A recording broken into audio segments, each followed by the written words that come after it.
Good afternoon, Adjoa. How you doing? You well? Good afternoon, Joel. I'm very well, thank you very much. Yes, indeed. Good, good. We're here to talk about Bridgerton, the Netflix original coming to our screens on Christmas Day, I do believe. Is that correct? Christmas Day. You play, I've seen a few bits and bobs. I won't divulge how much I've seen, but you play a pretty powerful character in this series, which is based on Julia Quinn's best-selling novel. Now, before we get into the whole, wheres and wherefores, did you know about these novels? Had you read any before we got in?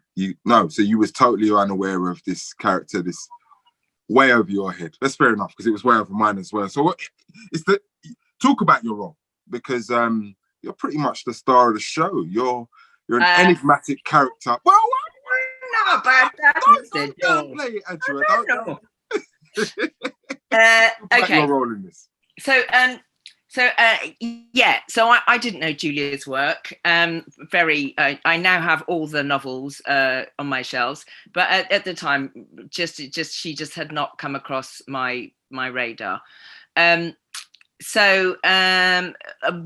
Because it's a sort of it's a sort of historical rom-com genre that I think I read a lot when I was younger, actually. In my day, it was Jean Plaidy or Georgette Hare, and my mum had them all.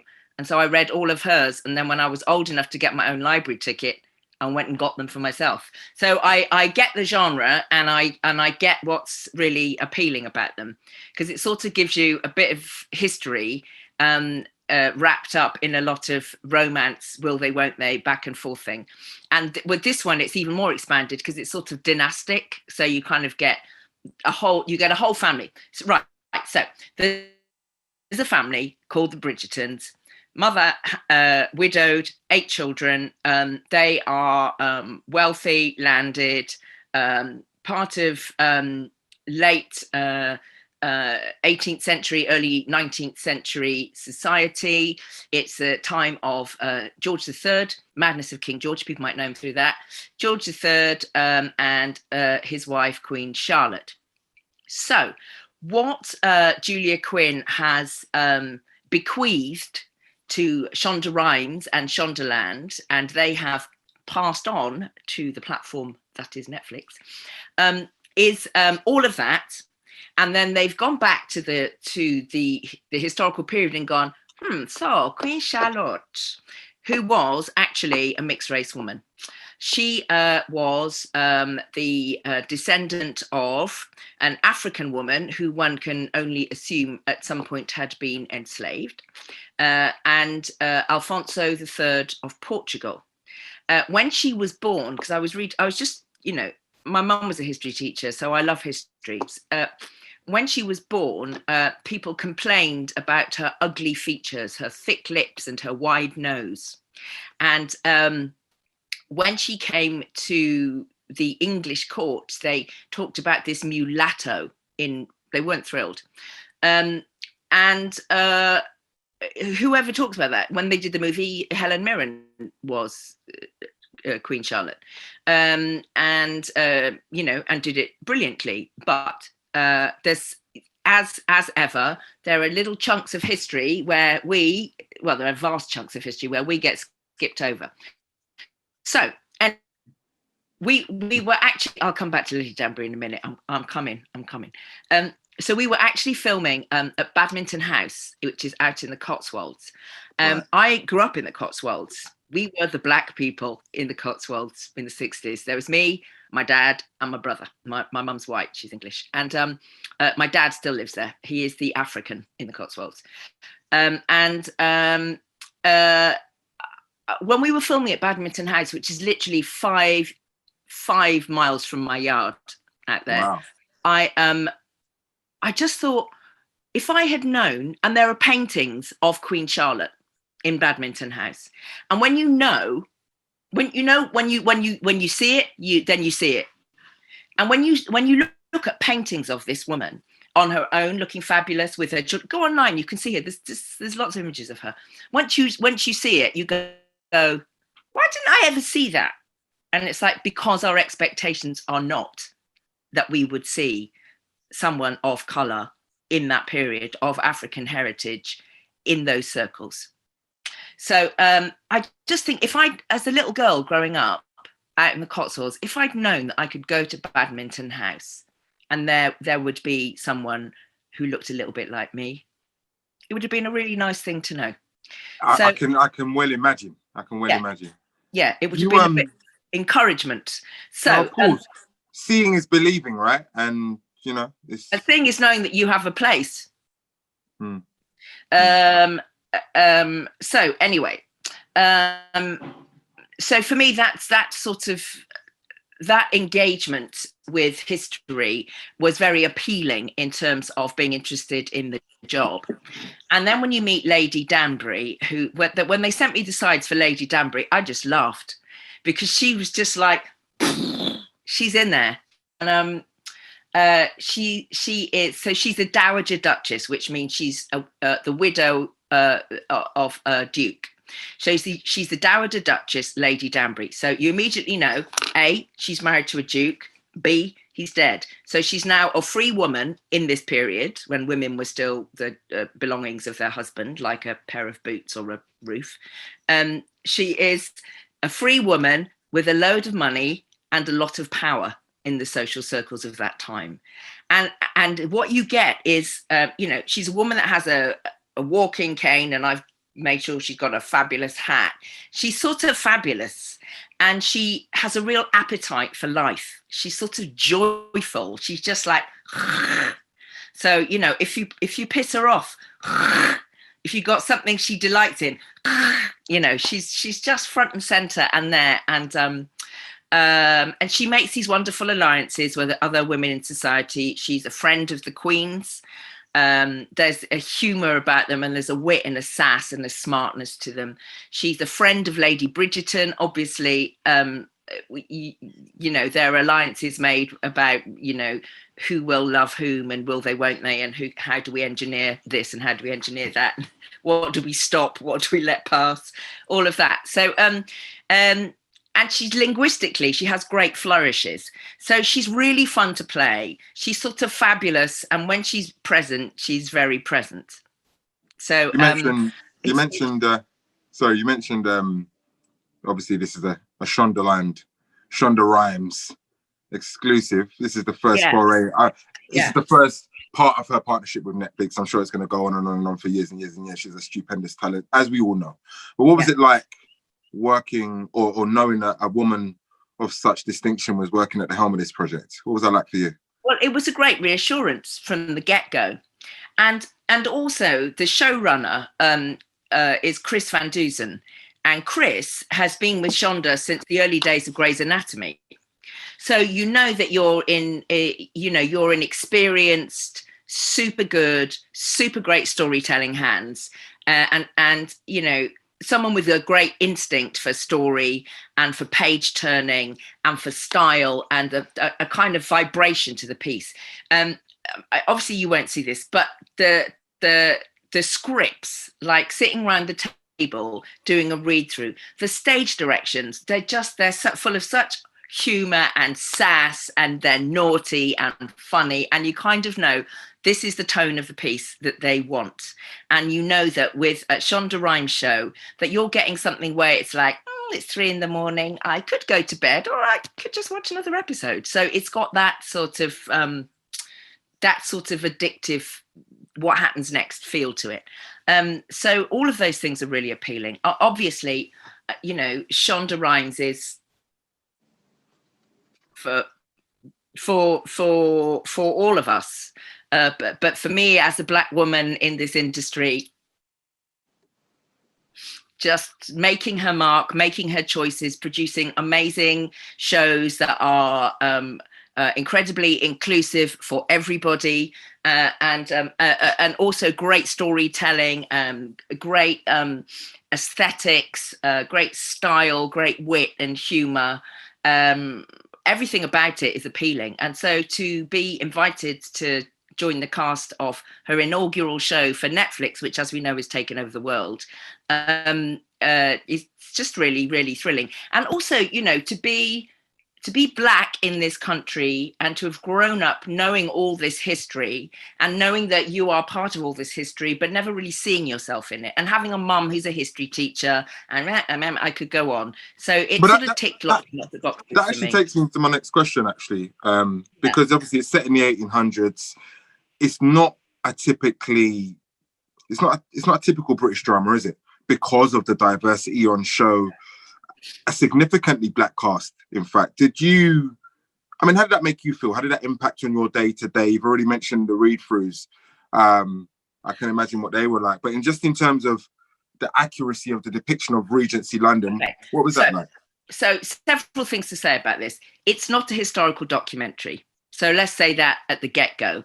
It is a joyful, supercharged version of the late 1700s into early 1800s. So, you look at the Featheringtons, there's a family called the Featheringtons, and you look at what those young women wear. They're in psychedelic yellow, vivid orange, lime green. You ain't seen any of those colours in the Regency period. So it's like it's there, and then it's like there. It's supercharged. And so equally, in terms of the representation of people of colour, it's more accurate than any drama of that period that has no black people in it, or no Asian people in it, or no East Asian people in it. It's much more accurate than that, because, this is a trading nation as well as a slaving nation. So pre-slavery, there were people coming here from all over the world, and that's never changed. And so I would say that you're getting the zinger version of representation of colour in this show. Nevertheless, better the zinger version than the wholly inaccurate version, which is no people of colour. And as I say, the Queen was the Queen, and you never see the Queen like the Queen was. So now you are.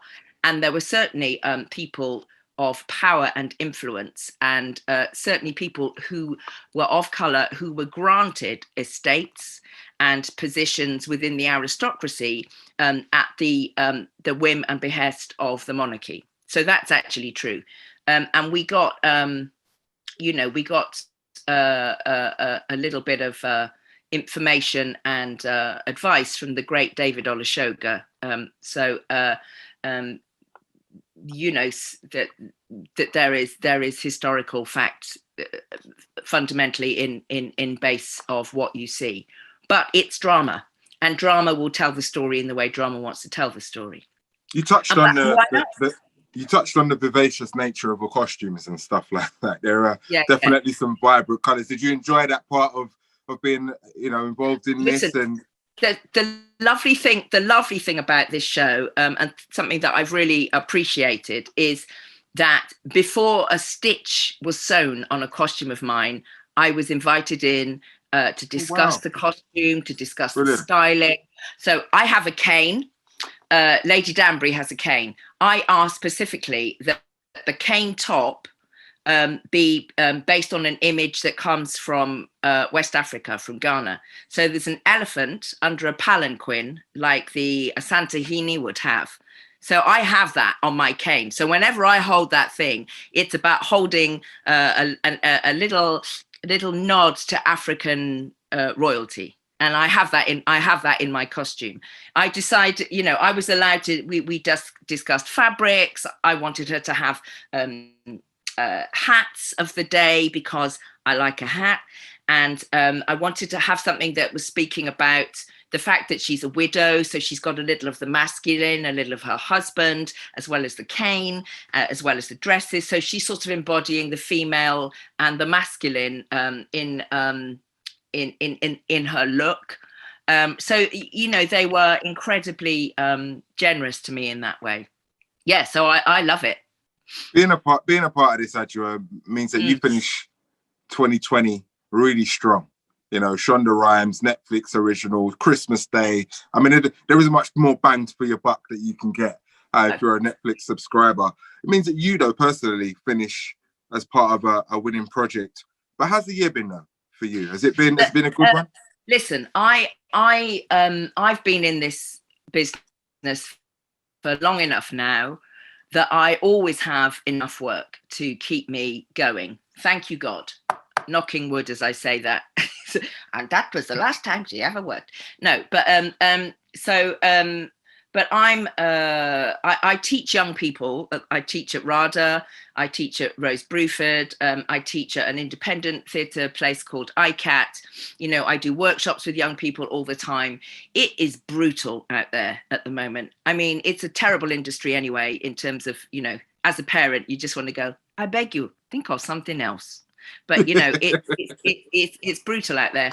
And the first time it just sounds pathetic and very lovey, but the first time I cried during lockdown was after I'd finished directing my third years at RADA over Zoom in their final show, which they should have been doing on stage. I mean, it's their shop window to earn their living.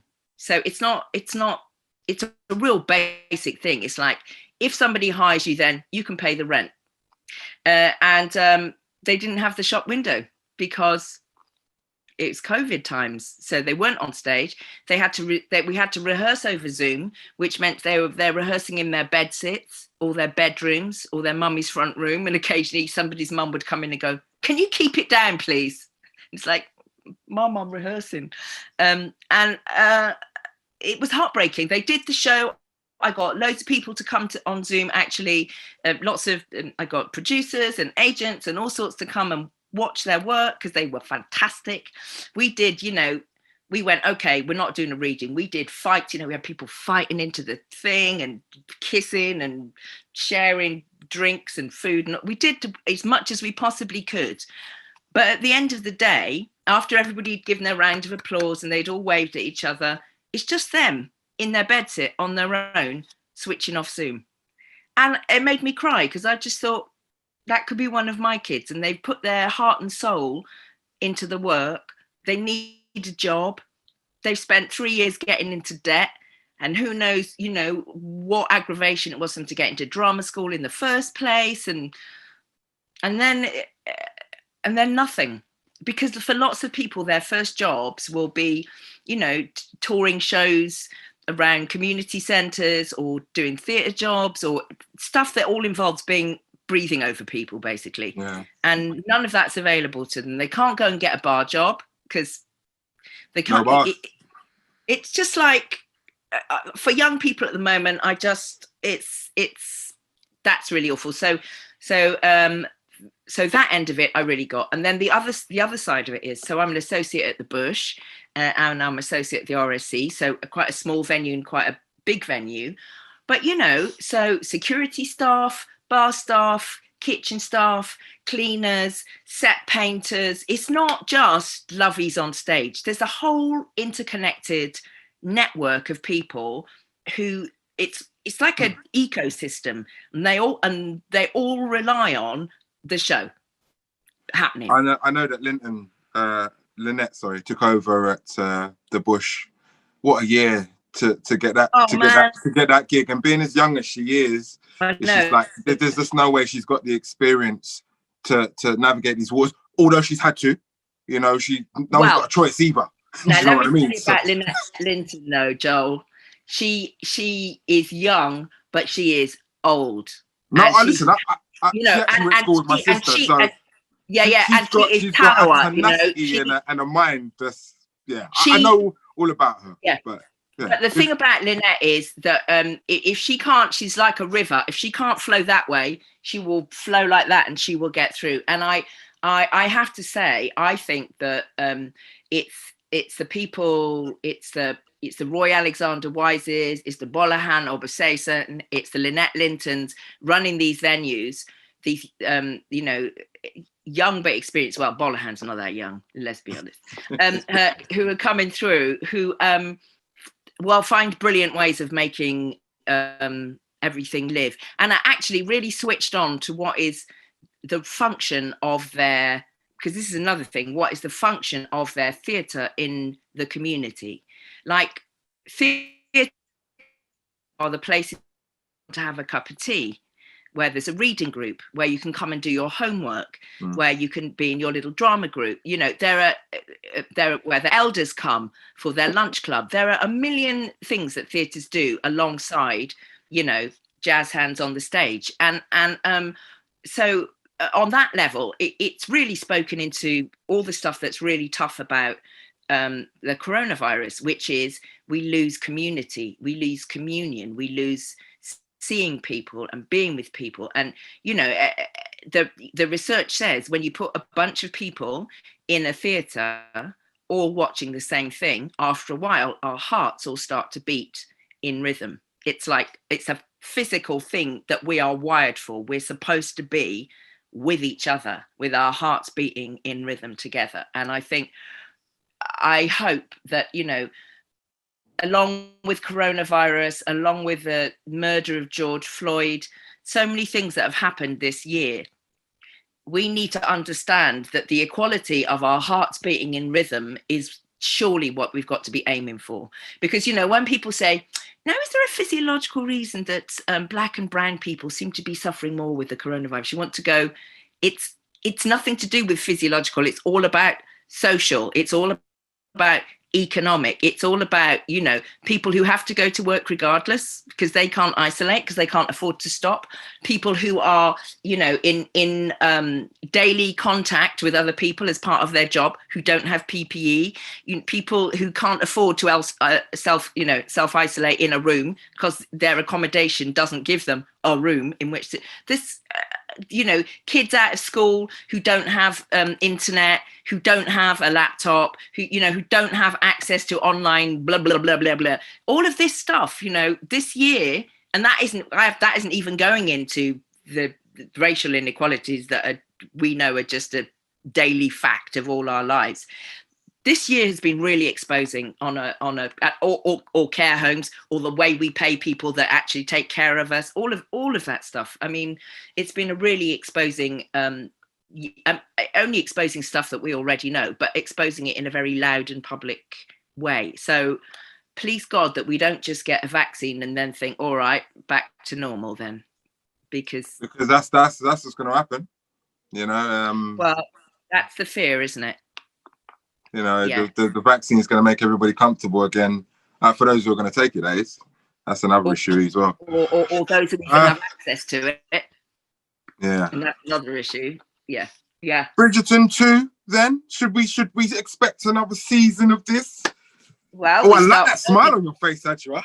We start filming in March, so I hope so. Not unless they start filming and then bin it. No, it's Shonda. Surely all of that stuff at the beginning of her career, not the end. They wouldn't dare. It's Shonda, but it's also great performances, mad locations. It looks great. It's witty, and it's you know, it goes backwards and forwards as who done it and will they, won't they, and all of that stuff.